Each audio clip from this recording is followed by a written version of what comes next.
Today we're going to be talking about a new kaiju created by the Green Lantern. So, it just so happens that while scrolling through the internet, I came across an amazing piece of fan art from an artist named Phantom Bison. This piece of art depicts the Green Lantern, specifically Jon Stewart, creating his own kaiju to go toe-to-toe with Godzilla. And I think this is such an interesting concept. So today we're going to explore what if the Green Lantern Corps created their own giant monster to fight alongside or maybe even against Godzilla.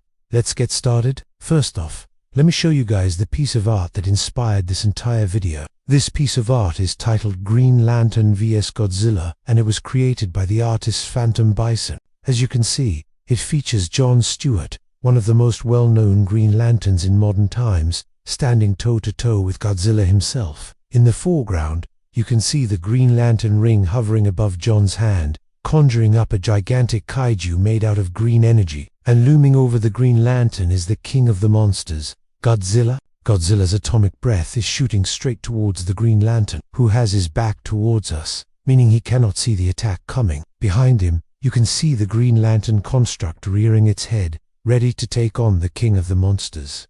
The piece of art is just so amazingly done. The details are incredible, and the way they captured the essence of both the Green Lantern and Godzilla is just spot on. Godzilla looks like he just jumped right out of the screen, and the Green Lantern construct looks like it belongs in a Justice League movie.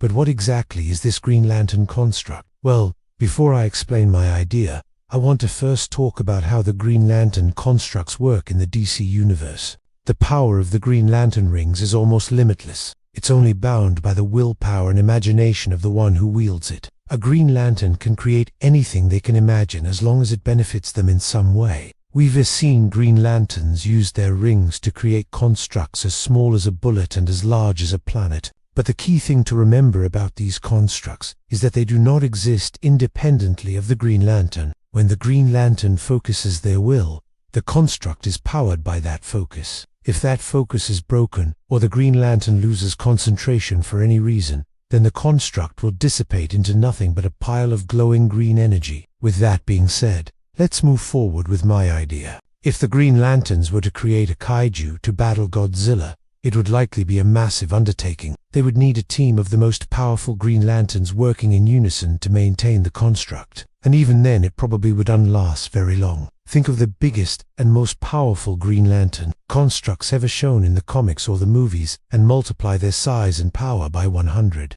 That is the kind of construct that would be needed to go up against a monster like Godzilla. The construct would have to be made of pure willpower and imagination, and it would have to be perfectly executed. Any flaw in the construct could be its undoing. One slip of focus, and Godzilla could end a construct with a single atomic breath attack. Now, let's talk about the design of this construct. What would it look like? Well, since the Green Lantern constructs are basically manifestations of the Green Lantern's willpower, it would likely take on a humanoid shape, something resembling a giant emerald warrior. The warrior would probably be armed with constructs of its own, perhaps giant emerald fists, or weapons like swords or spears. And of course, it would have to be able to withstand Godzilla's atomic breath, which would likely take the form of a shield or a force field. To make things more interesting, though, I think it would be cool if the construct had some sort of unique ability that Godzilla was unexpecting. Maybe it could control the weather, or the construct could actually absorb Godzilla's atomic breath and redirect it back at him. Think about how epic that would be. As for the personality of this construct, well, that's a little harder to say. Since the construct is essentially an extension of the Green Lantern's will, it would likely share the Green Lantern's sense of justice and honor. But beyond that, it's hard to say. The construct might not even have a personality at all. It's just a tool of war, a weapon forged in willpower. The battle between the Green Lantern construct and Godzilla would definitely be an epic showdown. Godzilla, with his atomic breath and sheer size, would be a formidable opponent. But the Green Lantern construct, with its super strength and durability, would be no slouch either. Plus, you never know what other tricks the Green Lantern might have up their sleeve. In the end, it would really come down to the will of the Green Lantern. If they could focus their power and imagination, then there's a good chance they could defeat Godzilla. But if they faltered for even a moment, then Godzilla would surely capitalize on it and end the construct once and for all. Now, I'd love to hear your thoughts on this. What do you think of the idea of the Green Lantern Corps creating a kaiju to fight alongside, or maybe even against Godzilla. Also, what do you think the construct would look like, and what other abilities would it have? Leave your thoughts in the comments below and let me know what you think. And if you liked this video, then please be sure to hit that like button and subscribe for more awesome content. Thank you so much for watching.